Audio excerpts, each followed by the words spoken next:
All right, welcome back to the Ireland Contracting Nightly Sports Call. I'm Rich Walsh along with Chris Muller for tonight's show. This is our GMC Tweet of the Night, and it's coming from Mike Tomlin, at Coach Tomlin. When Mr. Mel is in the house, all is good. So, Chris, I wasn't there for the joint practice. I don't know if I'm a big fan of these joint practices, but it seems like every team is doing it now, except for maybe a handful, a couple of teams out there. This is probably something that's being pushed on by the NFL, I would imagine. What is your opinion on these practices? Well, I think when you don't have teams trying to go like too tough guy and they immediately start a fight, like didn't Aaron Donald basically fight the whole Bengals team a couple of years ago and pretty much win? I think as long as you don't get any of that nonsense, I actually think they're good. I don't mind them. And I know there was generally none of that today. There was just a little bit of pushing and shoving once in a while, but you have these guys going against each other, and I know that Mike Tomlin will tell you that iron sharpens iron, but there really is always something different, in my opinion, about just going against a guy wearing a different jersey who's not on your team, who you're not going to be slapping five with no matter what after the practice is over. So I like them. I'm for them. I think the only thing is you want to keep the dumb fights to a minimum, where if someone got hurt in one of those, you'd really be ticked off, but otherwise, I'm generally fine with these. I think they're probably a net good for all teams involved, especially really quick here, Rich. You know, we talk about how in Chuck Noll's time in the 70s especially, it was like survive training camp, and then you played, what, like 6 or 7 preseason games, whatever it was. I think 6 preseason games. This is also a chance in a far more, I guess, health-friendly environment to actually get a little real work against another team to sort of simulate, in a way, some of the intensity you might see at a 4th preseason game that no longer exists. So I'm good with them. I think they're fine. If the NFL's pushing them, that's fine too. I remember when we were kids, I'm a little bit older than you, but I remember that they would always have scrimmages against Washington. Then it was the Redskins. They'd go to Frostburg State and do that. They'd be down at Frostburg for those scrimmages. Yeah, they don't do that. They kind of gotten away with it, but it seems like maybe that's initiative with the NFL right now. Let's go out to the phone lines and go out to Joe in New Kensington. How you doing, Joe? I'm doing good. How about you guys? Good. Thanks for calling. Thanks for taking my phone call. I was just curious how many reps Fields and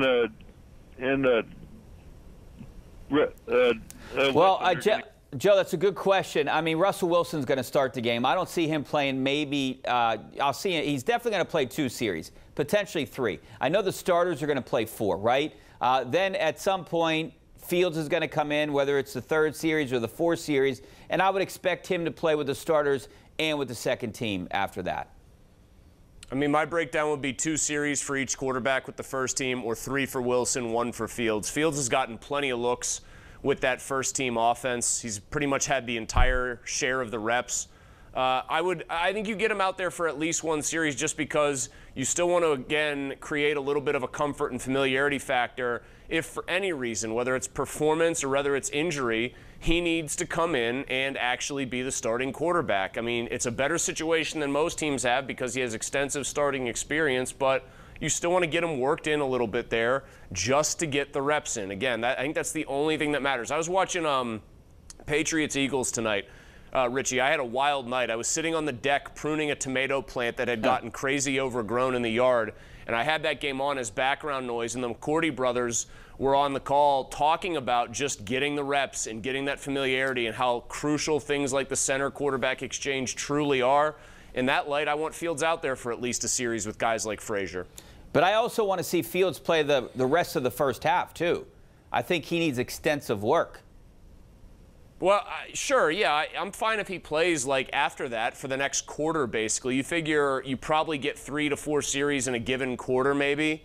Probably 3. Yeah, play him for the rest of the second, and then let it be Kyle Allen time. You know, it's something we're not going to see, as far as I know, at least, that I want to see. It looks like because Fautanu, according to Jerry Dulac, is going to be the starter at right tackle, but is, of course, on the shelf for right now, just keeping this minor knee injury minor. We're going to get Broderick Jones, it appears, at right tackle. I'm so sick of that. I'm done with this. Put Broderick Jones, give him a chance to actually thrive. They're like abusing, I think, the fact that they feel he's pretty talented and pretty versatile. Let him go play left tackle. I don't need to see Dan Moore getting starters reps at a position that deep down, not even deep down, I don't even think on the surface they have any intention of starting Dan Moore at left tackle this year.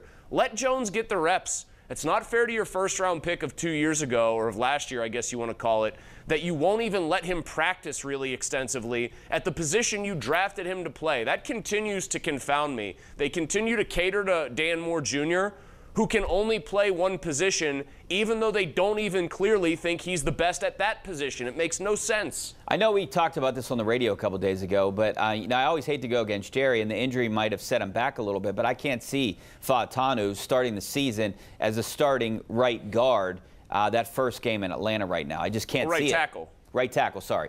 I just can't see it. Right now, with the injury issue, I can't see it. I'm not saying that Jerry doesn't have good information. He always does. But I think maybe that's a goal that's been pushed back a little bit now.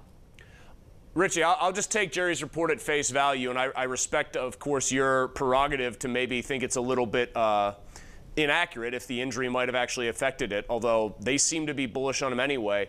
It's just, if that's the case, fine. Then I guess you put Broderick Jones at right tackle. But if he really is going to start, if Jerry is correct, if we just take that at face value and say he is right, what he is being told is accurate, there truly is, I mean this, there's no reason to play Broderick Jones in this game at right tackle. You already know what he's capable of. You saw it for 11 games last year at that position.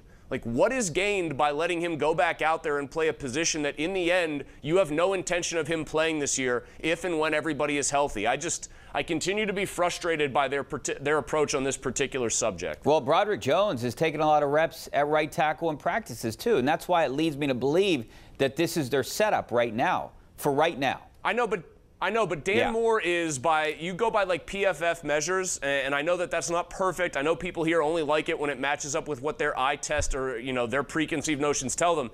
He might be the worst left tackle in football.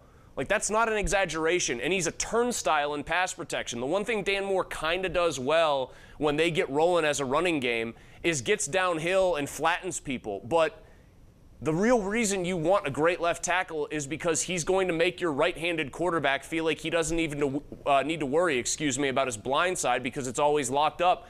Dan Moore has guys going by him all the time. I mean, I'm very tired of seeing a fourth-round pick get prioritized over a guy who was ostensibly picked to replace him. It just does not make sense. All right, let's go out to Josiah in San Antonio. How you doing, Josiah? All right, yourself, Rich. Hey, Chris. Thanks for calling. Hey. Sure. Just real quick, the Steelers, I think it's important. It looks like they're not getting IU. They already traded Deontay Johnson. What happens when teams start keying in on George Pickens? I mean, their receiving court is thin once you get past George Pickens. So I think it's important if they go out and try to get another receiver, even if it isn't IU. And then on the other side of the defense, I've heard before the season started, Cam Hayward was holding out now. They say he's ranked number 98 on the top 100 NFL list. Let me ask you this. I don't know what they could get for Cam. I hate saying this because I think he's an all-time pro. But I think the Steelers need to move on from him. He's old, and I just don't think he has it anymore. I think he does. I disagree with you there. I think he's going to be here, and they're probably going to try to work something out for him to be here next year. That's just my gut feeling on that one. To go into the receiver position, I had a chance to talk to George Pickens. I'm sure you heard that interview that a few of us, me, Jerry, and a couple other people, and it sounds like, Pickens is happy with what he has here. I mean, he was in a good mood. He didn't seem like he's upset at all with the guys that are on the other side. In fact, I mean, he was pointing out how the tight ends are going to help him get open this year, too. And I think, and that's one thing Arthur Smith said, too, like they go and try to play matchups every week. That's what he wants to do in this offense. So I do think that they'll get a second receiver at some point towards the end of camp if there's one that becomes available. Couple telling things, then I'll answer that on that front. Russell Gage is a guy who has familiarity with Smith, played a year with Smith in Atlanta, and had, I would say, pretty solid numbers, honestly. He might or probably will get cut. He could be somebody that they might be looking for off the scrap heap who's familiar with the coordinator. I do think it's noteworthy that Corey Davis, who was the number 5 overall pick, you remember him out of Western Michigan? Yeah. He played for Tennessee. He was option B to A.J. Brown, and when they had Derrick Henry. And he's been out of football for a year. And I think the Bills actually are a team that was working him out that might be considering him, putting him on the roster or whatever.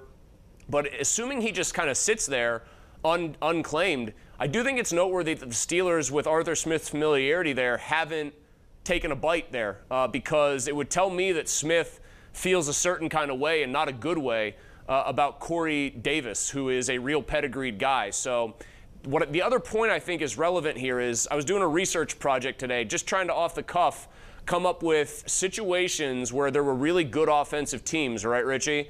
And the two best receiving threats were a wide receiver followed by a tight end. You come up with Tyreek Hill, Travis Kelce. Okay, I'm talking about 3 Hall of Famers basically playing on the same team in Kansas City with Mahomes and then a Hall of Fame coach in Reed. You can think of Debo and Kittle and San Fran. You can maybe think of like Des Bryant and the ageless Jason Witten. There are other examples. You know, the Patriots ran basically a tight end-based passing game when Gronkowski was there. But it usually doesn't work this way. Arthur Smith's offense, it tends to. It's a receiver then a tight end, but typically teams do have a legitimate number 2 threat at wide receiver to make a good passing game hum. Yeah, I don't know if there's a better receiver out there that's better than Van Jefferson right now. I think that's the issue that the Steelers are going to I actually think Russell Gage is. I think Russell Gage actually is if he ends up becoming available. I would take a flyer on him, but they're all singing the same happy tune about Van Jefferson right now. Like, if they go into the season and he's wide receiver 2, we're going to find out very, very quickly whether all of that was just a lot of you-know-what about Van Jefferson or whether they actually believe it. All right, let's go out to David in Finleyville. What's up, David? Not a lot of time here. Hi, Rich. Thanks for taking my call. Yeah. I want yours and Chris' opinion. If the Steelers do get to the playoffs, where would they be seated in the AFC conference? Geez, that's a good question. They didn't even start the season yet. I don't know. I mean, I think if they had an Ayuk, they'd be seated much higher. But I think they'll be a wild card team. I can make a case, Chris, that they could win a division or finish 4th in a division, both sides of it. I can't really make a case that they can win the division unless 10-7 wins the division this year, which, I mean, I guess there's always that chance. Cincinnati won it at 10-7 and got to the Super Bowl in 2021. They have it's just a brutal schedule down the stretch. It really is. It's a very difficult schedule. I don't love their road schedule. I think every game has a potential pratfall in it. I think if they get to 10-7, they're probably going to be a wild card team. That feels like the apex of what they're capable of, with or without Ayuk, frankly, which I know is kind of an unusual opinion to be hearing these days. Everyone seems to think he would turn them into like an 11 or 12 win team. I don't. They'd probably be the 6th or 7th seed. I mean, let's just be honest. They're probably playing either the top non-bye getting division winner or the number 3 seed. All right, we got to take a break. Back in a couple of minutes.